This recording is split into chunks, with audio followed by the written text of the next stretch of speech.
I'm going to record this presentation, and I think that's all I have for an introduction. We'll try to be on time, and we'll reserve. We have a lot of guests today, so we'll reserve time for questions at the end. So if you do have a question, please save it until the end. All right, with no further ado, let's hear from the USGS about their monitoring and upcoming interpretive studies. Thank you. This is Sheree Watson, and I think I'm going to start us out, and then I'm going to pass it off to Madison and Michelle to talk a little bit more in depth about our work. We appreciate giving the opportunity to speak today and appreciate that warm welcome. That was great. It's interesting because the work we're talking about today has been going on for decades, but myself, Michelle, and Madison are relatively new to the project. And that's a good thing, I think. I think every time you introduce new people and different ways of doing science, it gets better, right? So we're going to talk a little bit of history. I'll talk about that to begin with, and then we're going to get Madison and Michelle will dive in deep into some of the new proposed work and what we're trying to do. So we're going to talk a little bit about monitoring and some of the interpretive studies. Okay, next slide, please. So I guess I would be remiss if I didn't say that this is a huge team of people at USGS. We're just 3 of those people, but there's a lot of people out maintaining the network, collecting. In fact, there's a team out there this week collecting water quality data. I was out there yesterday with them, but this is a huge team. And my role in this team is just to try and keep everyone on the same page. But everyone does a little bit of their part in the work that we do on the Clark Fork. And this is just a picture of us from the last Clark Fork Science Symposium, and not everyone, but a handful of us. Next slide, please. So we're going to not talk in depth about the long-term monitoring network. I think most people know here that it's there. As of now, it's about 25 sites, and that's a mix of stream gauges, discrete water quality sampling sites, bed sediment, macroinvertebrate sampling sites. It's a mix of all of those. You can get online and access the stream gauge data in a real-time space.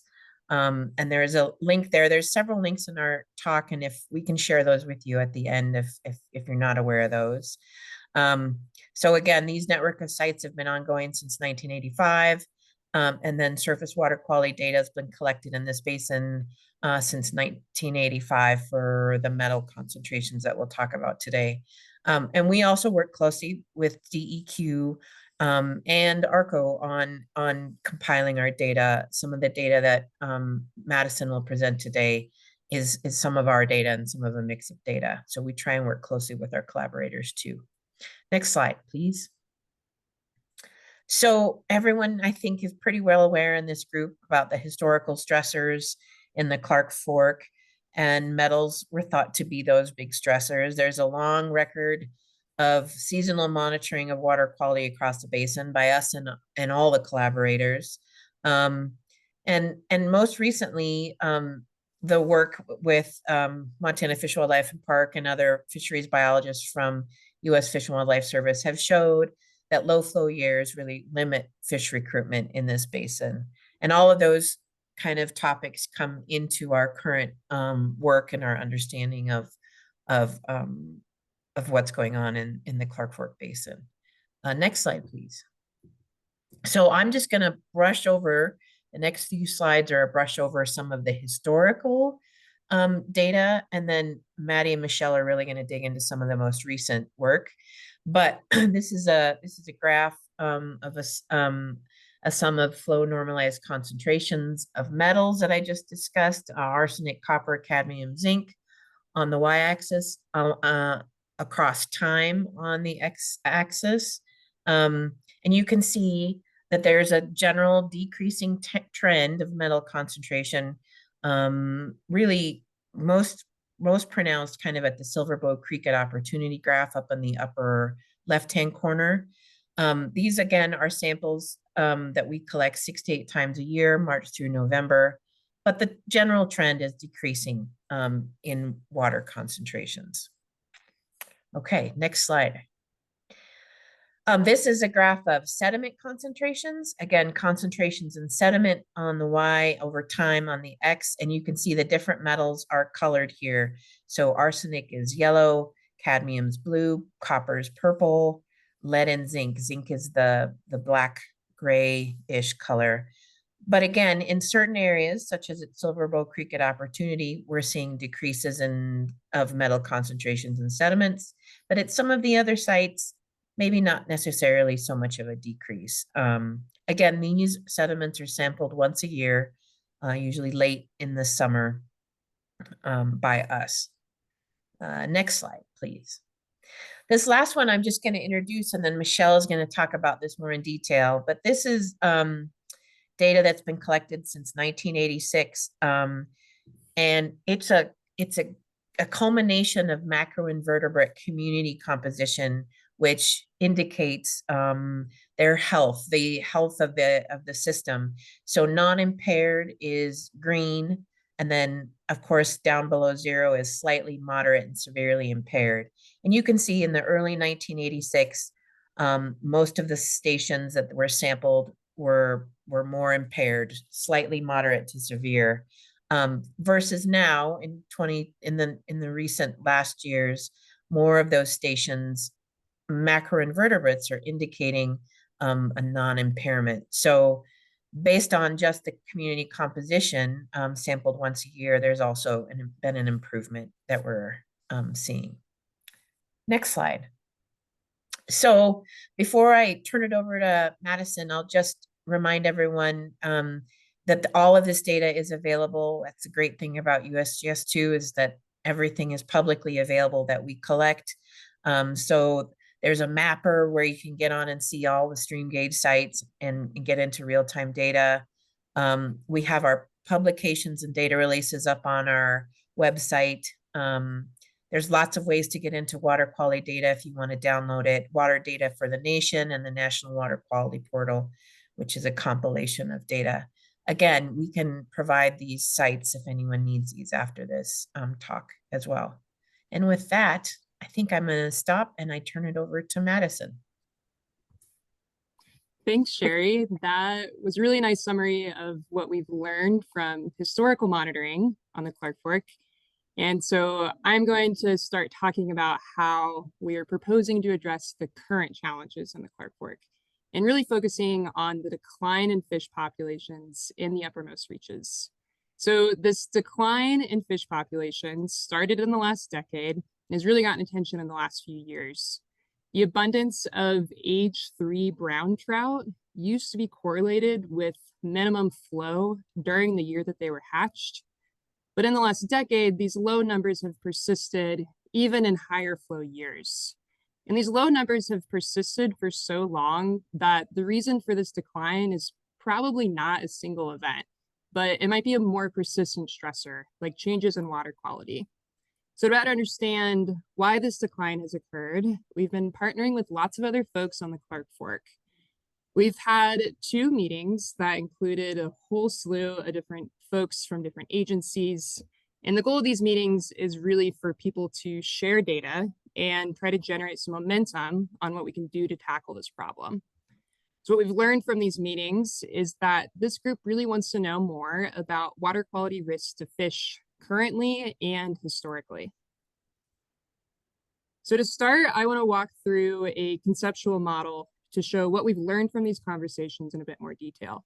I know a lot has happened on the Clark Fork over time, but I'm going to focus now on the factors that we as a group think might be important to the fish decline based on where and when these factors occurred. So first, the biggest decline in brown trout is in the uppermost reaches of the Clark Fork, right downstream of Warm Springs ponds. This decline started sometime in the last decade, possibly as early as 2015. We focus on brown trout because they make up most of the fish populations in the Clark Fork, or at least the upper Clark Fork. We've also learned that mountain whitefish have had a similar decline in recent years. This decline extends all the way down to Deer Lodge, though it's a bit less dramatic in this section. And downstream of Deer Lodge, we see that fish are relatively stable. As far as water quality factors goes, we first want to acknowledge that floodplain remediation on the main stem of the Clark Fork started in 2013. It's taken place in many areas near the focal point of the decline, so it's worth thinking about. Next, we know that the discharge of treated Berkeley pit water began in the last decade. It began in 2019, and it really changed the stream chemistry downstream of the discharge. So this figure is showing specific connectivity from before and after the discharge began at sites ranging from upstream of the discharge to the Clark Fork above Little Blackfoot. And so what we can see is that after that discharge started, connectivity really increased, especially closer to the discharge. And a lot of different solutes could be contributing to this increase, but overall we know that the chemistry has changed. We've also identified some other water quality factors that might be important, like the wastewater treatment plant upgrade in 2016, and concerns about changing geochemistry in Warm Springs ponds. So the ponds have historically had lots of lime added to them to bring the pH up and to trap metals, but that liming has decreased recently, and we don't know what this means for water quality. And so on top of all of this, there's also the pressures of a warmer and drier climate. So even with a somewhat narrow focus on thinking about what's happened in the last decade, it's clearly a lot of things that have happened in the Clark Fork. We've also learned from these conversations that the decline in fish populations has really hit the youngest fish the hardest. So now hardly any fish are surviving to 3 years old. And we've learned that a lot happens in the first 3 years of a fish's life. So this is a calendar we put together with our collaborators showing where important fish life stages and water quality conditions might overlap. And there's a lot to note here, but I want to point out a few really vulnerable periods for fish. So first, after brown trout spawn in November and December, those eggs are incubating in the sediment for a few months over winter, and they're going to be really sensitive to changes in geochemistry, and especially low dissolved oxygen levels. Once those fish hatch, these small young fish are eating small invertebrates and other small materials, and they're still vulnerable to changes in water quality. And importantly, this is the time where we think that high concentrations of metals might occur. And then finally, summer is generally a stressful time for fish. There's high water temperatures, and there have been previous fish kills during this time. So as a group, we've really narrowed in on water quality during these important life stages, and we're thinking that any changes during these periods might be important to understanding these declines in fish populations. So to address this question of where did the fish go, we've got 4 different questions guiding us, which I'll outline here, and then we'll get into the details in the next few slides. So these questions, again, were developed in cooperation with our collaborators on the Clark Fork, and we've got a few different proposals at different stages to go after them. So first, we ask, how have biological risks related to water quality changed over the last 30 years? And to do this, we put together a cooperative agreement with NRDP, which is nearly final, and we're really excited to get started on this work soon. Second, we ask how the mixing of different waters of different chemistries within the pH shack reach affects biological risks. And this is also part of that NRDP agreement. Third, we asked about the risks associated with high concentration events. And this is a part of a proposal that we sent to EPA a few weeks ago. And there's a lot that's been going on in the federal government, so there's a bit of uncertainty on this one, but hopefully we'll know how it shakes out here soon. And then lastly, we're asking about what might be missing in existing biological indices, which Michelle will be talking more about later on. Okay, so first, in considering water quality risks, we plan to update the trends in metal concentrations and arsenic. So like Sheree said, the last trend analysis of water quality data stopped with data collected in 2016. And metals have historically limited fish populations in the Clark Fork. So we want to start here and look back at that long-term data set. With these trend analyses, we can do the usual trend analysis that's been done before, focus on flow normalized annual average concentrations, which is a long way to say that we really just want to understand how water quality is changing in time at an annual scale and take out the effects of flow. We can also start to pick these annual averages apart and narrow in on metrics that might be useful to understanding the fish problem. So for example, we can look at trends during times of the year where fish are vulnerable, like March for young brown trout. We also plan to evaluate hardness-based toxicity in these data and compare concentrations across flow conditions to better understand what kinds of metal-related stressors fish are being exposed to in different conditions. And this work will be focused in the Upper Clark Fork on sites spanning a range of fish population and remediation histories. And so one example of that is here in this figure. We also use these trend models to evaluate trends in the sources of metals. And one tool that we can use to think about metal sources is to plot metal concentrations versus flow. And that relationship can tell us about different sources. So in the Clark Fork, metals generally increase with increasing discharge, and especially in Reach A, which is represented by the Clark Fork near Galen in this plot. And a strong increasing relationship suggests that the source of copper is quite large, and concentrations in the river are only limited by the amount of water available to transport it. And so this all makes sense when we think about the floodplain being a large source of metals in the Clark Fork. As remediation progresses, over time, I would expect this relationship to become weaker, and that would indicate that that source is being depleted over time. But I think something really interesting to think about here is how much is that relationship changing? We'll also look at trends in flows because flow is an important factor in fish populations, but the hydrologic trends in recent years are a little less clear. So from 1996 to 2016, average annual flows at Missoula were generally low, and the Clark Fork was thought to be in a drought. But I did some really basic analysis of trends in minimum flow at Deer Lodge. And again, this is what's previously correlated with fish populations. And here we found that minimum flows have actually increased over the last 40 years. So even though flow is important, the trends in flow are less clear, and we plan to dive more into these trends in minimum flows. The last piece for this question is to look at trends in stream temperatures, which is another general factor that's important for fish health. I would say that long records of continuous stream temperature data are pretty limited in the Clark Fork. The longest running data set that I've been able to find is a site on Grant Corps Ranch operated by the Park Service starting in 2008. USGS started monitoring temperature every 15 minutes in the basin in 2020 at a few sites. And I know many others have point measurements of temperature, but if anyone else has long-term high-frequency data, I would love to know. Okay, so moving into our second guiding question. Here we're asking how the mixing of waters within the pH shack reach affects biological risks.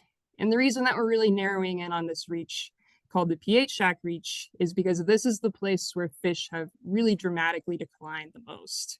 And this reach is right downstream of lots of different waters coming together. We've got 3 different tributaries, or 4 if you count the pond's outflow, and I haven't even put groundwater in this map. So what we're planning to do is to go out and take a lot of samples at once across surface water, groundwater, and sediment. And then we can do some geochemical modeling to see what these results mean in terms of toxicity of fish. So for our third question, we're focusing on high concentration events that might not be captured by seasonal sampling. And there's 3 types of events that we're targeting. And the first one is summer rain events. And the reason to target this one is that summer rainstorms have led to very obvious fish kills in the past, like this one in September 2019, where there were a bunch of fish that turned up dead on the riverbanks after a berm failed. We don't know how often these events happen, or even what kinds of water quality conditions led to the fish kill in 2019. It's reasonable to think that high metals were involved. But both flow and turbidity increased during this event, and so we can use those parameters to trigger water quality sampling. The second type of event we're targeting is winter water quality. What really turned my attention towards wanting to understand what happens during the winter is first that it's a vulnerable time for young fish, but also this thesis from 2001. And so in this thesis, there were samples collected every month, even in the winter, and one sample happened to overlap with low elevation snowmelt in March.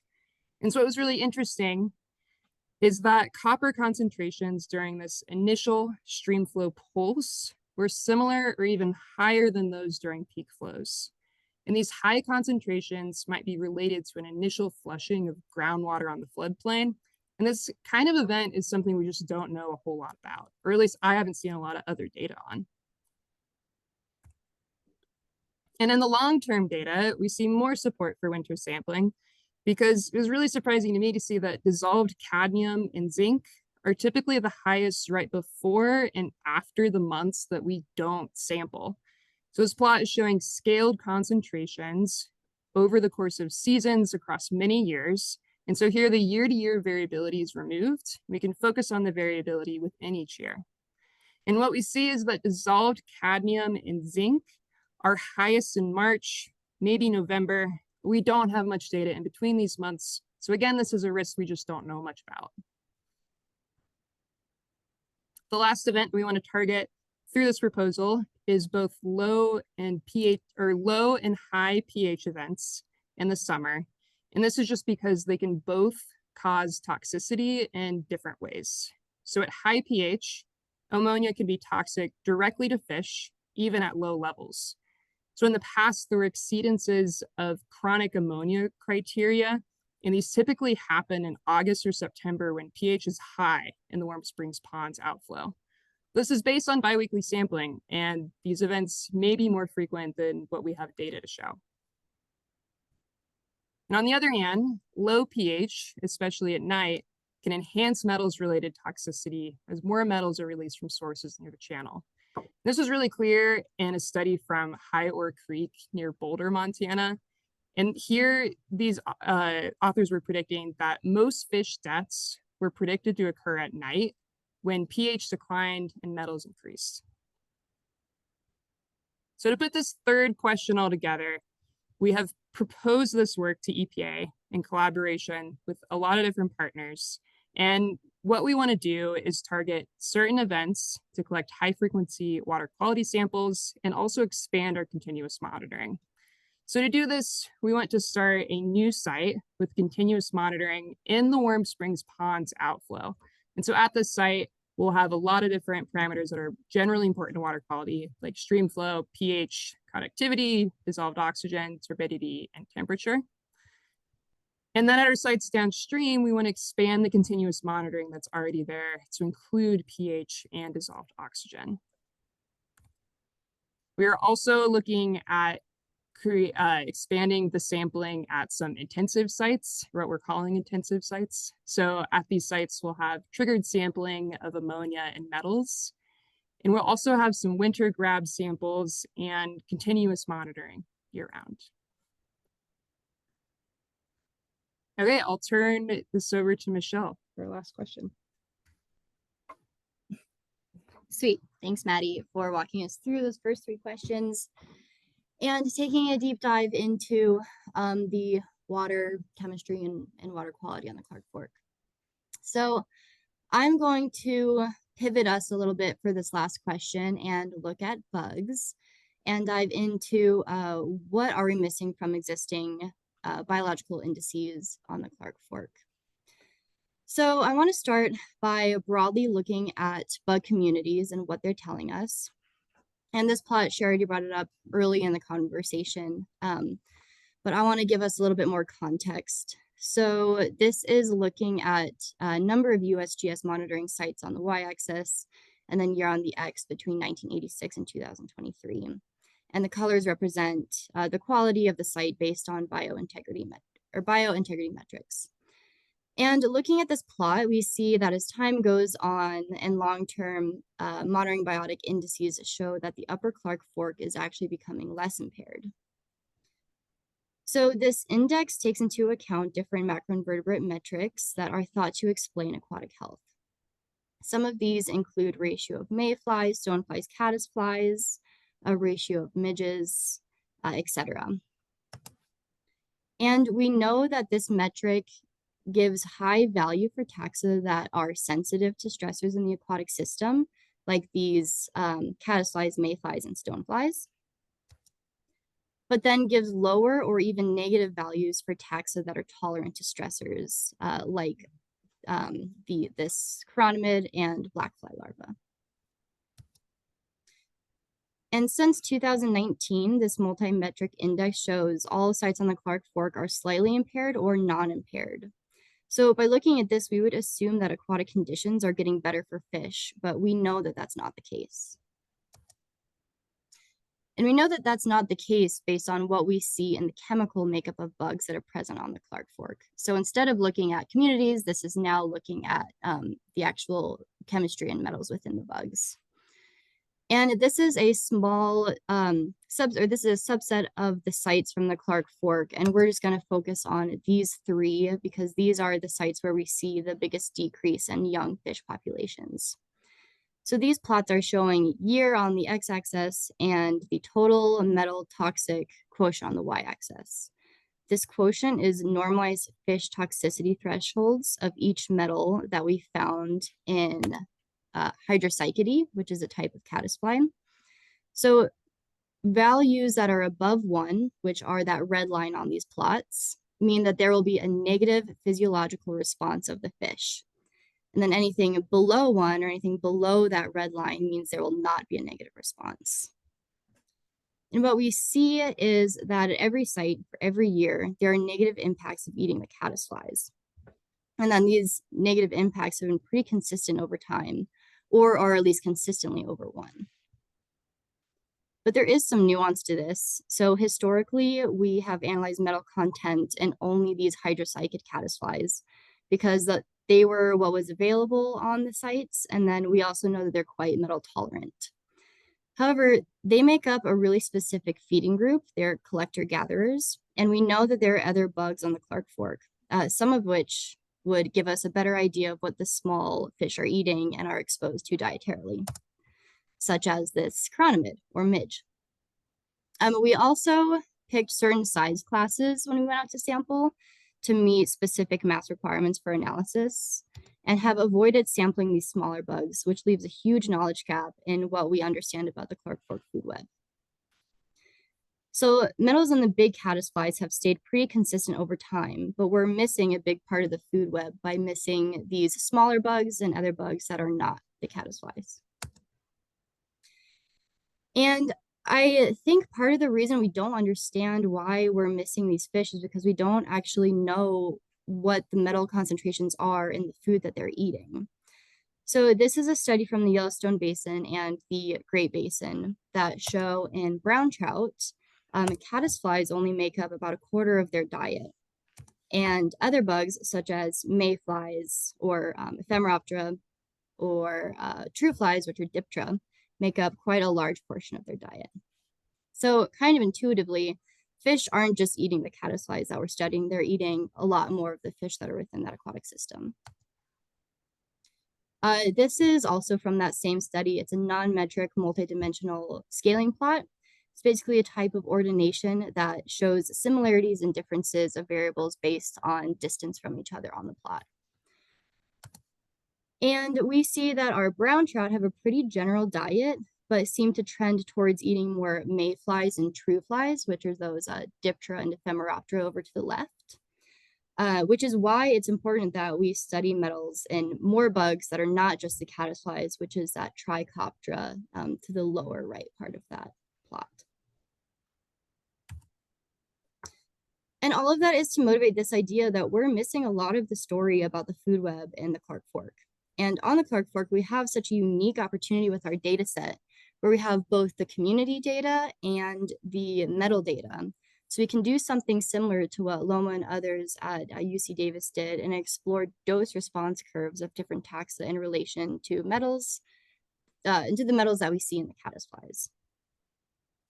So these plots are showing that sensitive taxa, specifically a certain type of mayfly, drop off at around 200 micrograms per gram of copper, which honestly occurs at most of our sites in the upper Clark Fork.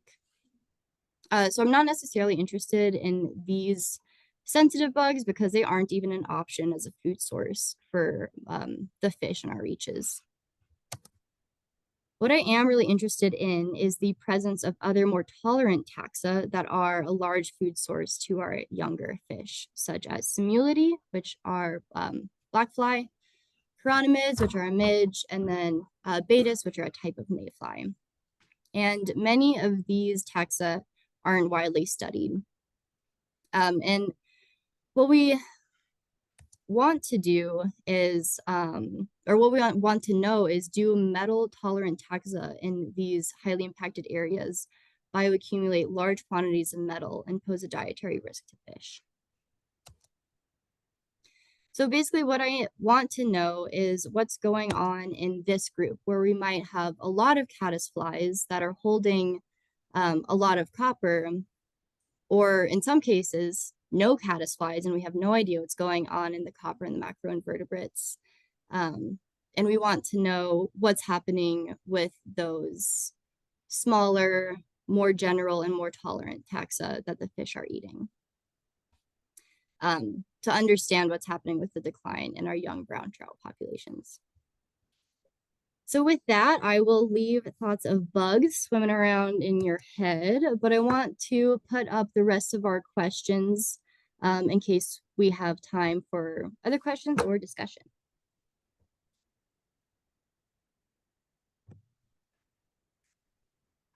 Thank you guys so much. With that, let's open it up for questions. You're welcome to raise your hand or just go ahead and unmute yourself or add a question to the chat. But I'll start it off since I'm already unmuted. Madison, you mentioned that dramatic increase in specific conductivity that is probably associated with discharge from the pit. What solutes are driving that? Yeah, that's a huge question. I've seen increases in some solutes, and we're still trying to massage the DEQ data set on Water Quality Portal is the most comprehensive data set that I've seen in terms of the number of solutes that have been looked at. And we're still trying to massage all that together so we can do a good analysis of it. But what I've seen so far is that calcium's increasing a bunch. I think sulfate is too, maybe less so magnesium, definitely molybdenum. And there's other things like sodium and potassium too. There's a whole host of different things that I wouldn't even think to look at, and some for some reason are increasing.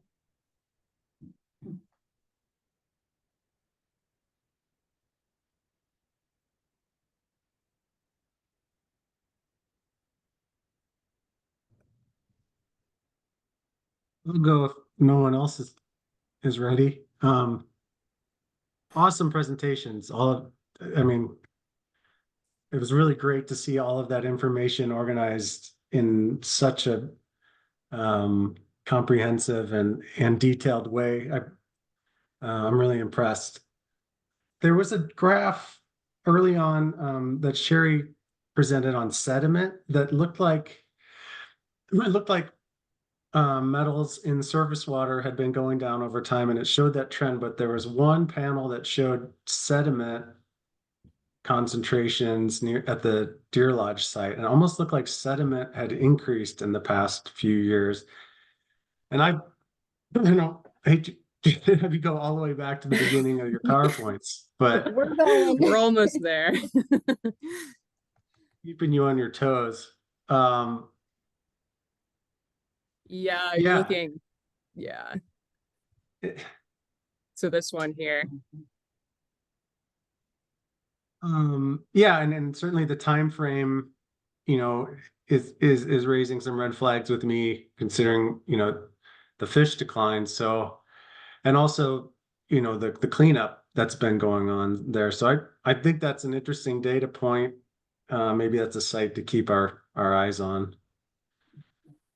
Totally. Yeah, I think that's a great point. I'm really hopeful that the synoptic sampling might help us get at some of those questions. I'm looking over at Johanna, who's leading that. But yeah, trying to think about like what are the conditions that put that metal in the sediment and have those changed recently. Yeah, I think those are all great questions.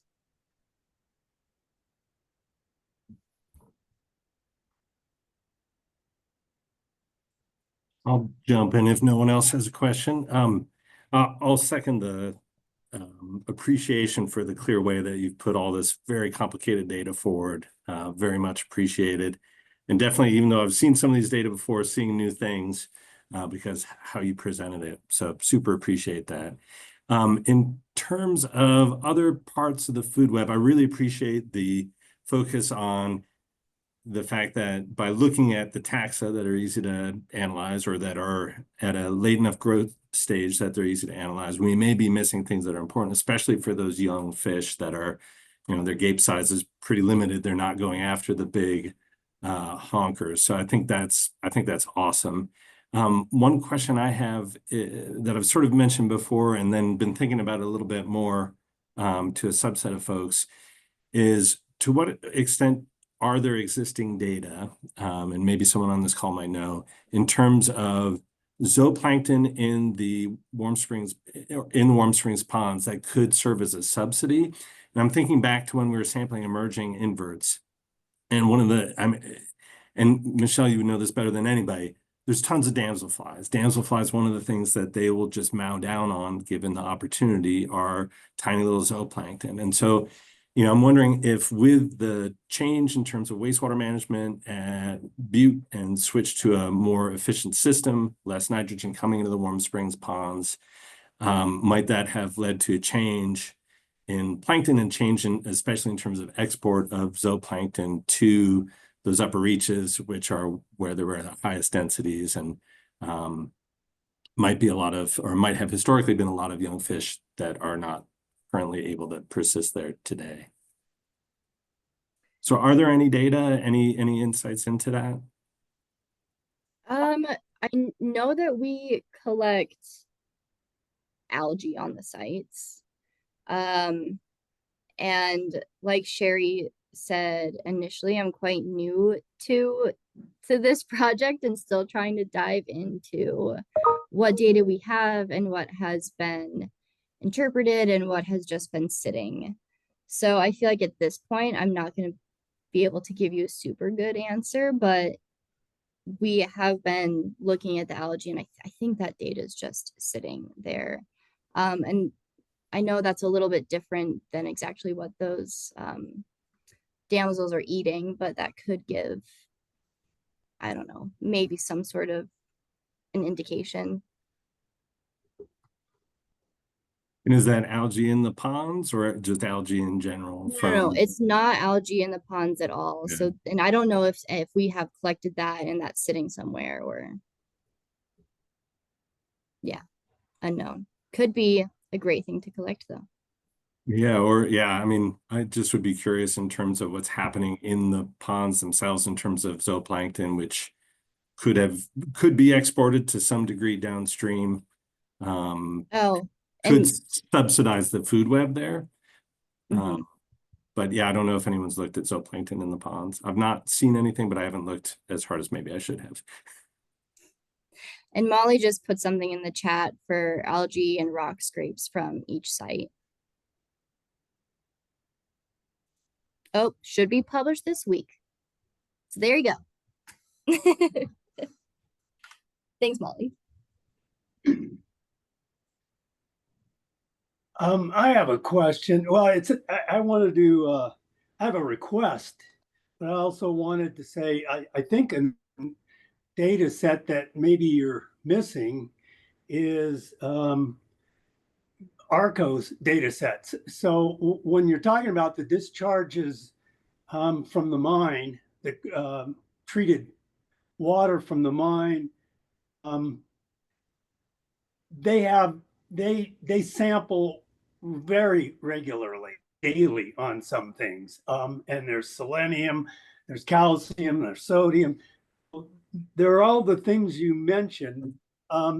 That's at that one point. But I would also say, and and I arranged for USGS to get the discharge from the ponds data from ARCO, but they do a lot of additional biological monitoring and sampling, and they've turned out reports, I think, about every 3 years. And I guess I'm just suggesting that USGS do a little more to dig into those robust data sets. My request is, would you provide your slide deck to Sam so that he could distribute it to whoever wants it? Is that okay? Yeah, I know Sam is recording this seminar. I think we might need additional approval to send them out. So we'll let Sam know whenever we get that. We can share those slides. It's much easier to go through a slide deck than go through a whole recording again, because I can zero in on, say, the slide you have up. It's kind of hard to really, in the short amount of time it's there, go through it. And honestly, it's pretty small on my screen. So anyway, it's a request. And this is Joe Griffin. I live in Butte.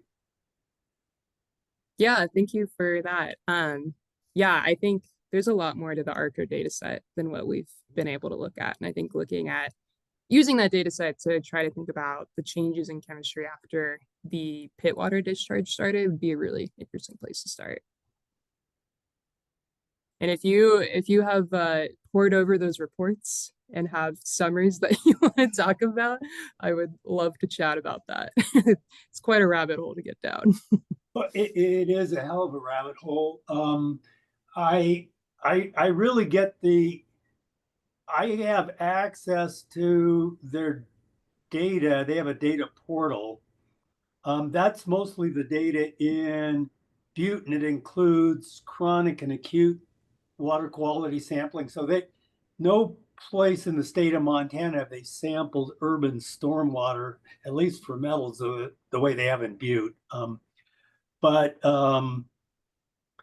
like I said, I've downloaded, but have never really perused their 3-year biological assessments on the ponds. I know they're starting in on a major risk assessment, biological risk assessment on the ponds. So that will be pretty interesting. They've done what they've started with was the screening level biological risk assessment, and I think that's out now in draft form. Not a bad thing to take a look at. I don't know, I don't find it that helpful. It'll be more important to see their final eco risk assessment, I think. So anyways, yeah, thanks very much for the present. It's really good. That's why I say I'd like the slide deck if possible. Yeah, thank you. Joe, we'll definitely keep you in the loop on getting the recording and or the slide deck. Michelle, I have a quick question. I really appreciate there's all this history of using invertebrate community indices to reflect aquatic health. And I do appreciate your point that we may be ignoring some of the taxa that are most critical to these young fish. I wonder if there's any way to use the invert community data to also analyze the habitat quality, in terms of the physical habitat, beyond just the level of metal contamination in the system. Yeah, totally. And that's what some of these, not that specific metric that we were looking at, but other metrics can look at. Just like any other animal, bugs are going to preferentially live in certain places based off of their biological needs. So if we can understand those needs and see if those bugs are in that area, we can understand, what's going on at a more habitat based, habitat-based question about that area. And I don't know that much about fish, but for example, if you, there's certain bugs that like more cobble, and there's certain bugs that like a more sandy substrate. So if those bugs are there, it can tell us a lot about the habitat that is available for the fish. And yeah, that'd be something interesting to dive into. Like I said, we have mostly just been looking at certain metrics, or certain metrics that pull in all these other metrics. But if we can parse that apart and really understand who is living where within that aquatic system, we could learn more about it. Did that answer your question? Yeah, yeah, I mean, as with everyone here, I'm really looking forward to seeing some of this work come to fruition. A couple questions in the chat. From Vicky, she notes that Brick and Moore showed that during low oxygen levels at night, metals appear to become more soluble or more mobile, and they may be released from the sediments. So she's wondering if there's nighttime sampling to capture that sort of diel dissolved oxygen curve. Yeah, that's a great question. That's something that's not been a part of the long-term monitoring, at least on the USGS side, but it is something that we're interested in. And yeah, it's what we propose going forward with that EPA proposal, is to do more targeted sampling, look for higher metal concentrations at night that we might be missing during regular sampling.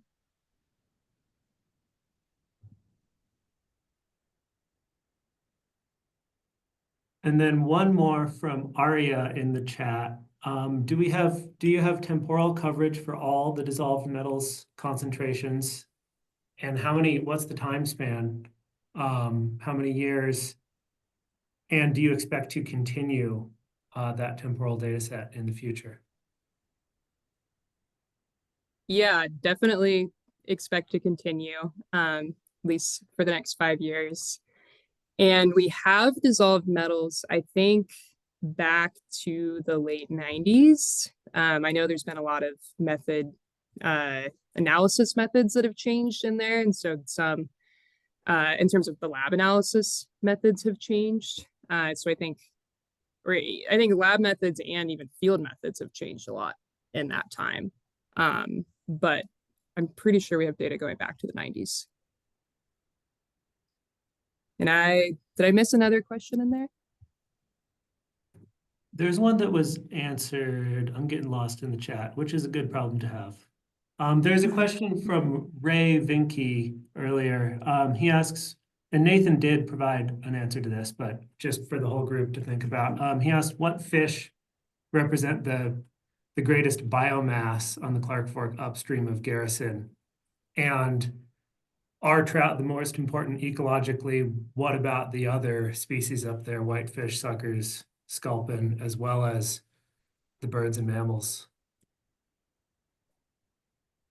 Yeah, I'm glad Nathan has a good answer there. Yeah. And I don't know that I have a lot to add to that, but it looks like Nathan is saying that whitefish have the most biomass historically.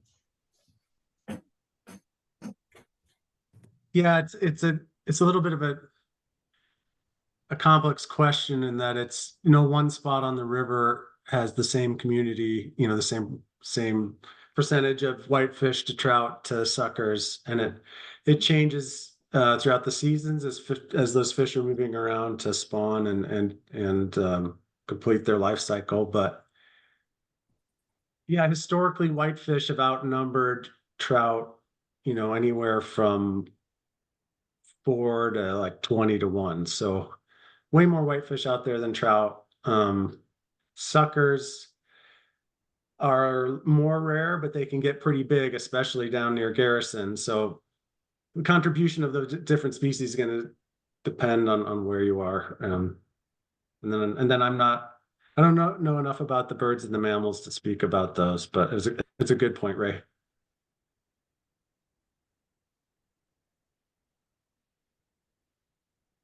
Hey guys, just really quick, this is Wyatt. Great talk. I also just want to echo how awesome it was. It's sort of like a mystery that is going to be solved one of these days, and it takes a village, and you guys have different perspectives, and that's really awesome. I also wanted to say that We still have frozen little critters from, I think, 23 that Jose collected from a bunch of sites. And so that might save you a couple of days of field work if you want to talk about that. And I think they're living in Ben Coleman's lab still. So just wanted to throw it out there as a possibility. If you want to leverage those that are already, there's Ben, they're already collected. Do you know what taxa he was targeting by chance, or just kind of all of it? We didn't get everything, but we got the thing like that you talked about, Batis and chironomids and stuff like that. We tried to get some of those other taxa. So I think for sure we have Batis at all the sites and maybe midges. It's been a while now and I forget exactly what we have, but Yeah. yeah. That's sweet, because I know we last year we were targeting Batis, but didn't target chironomids because they're a pain.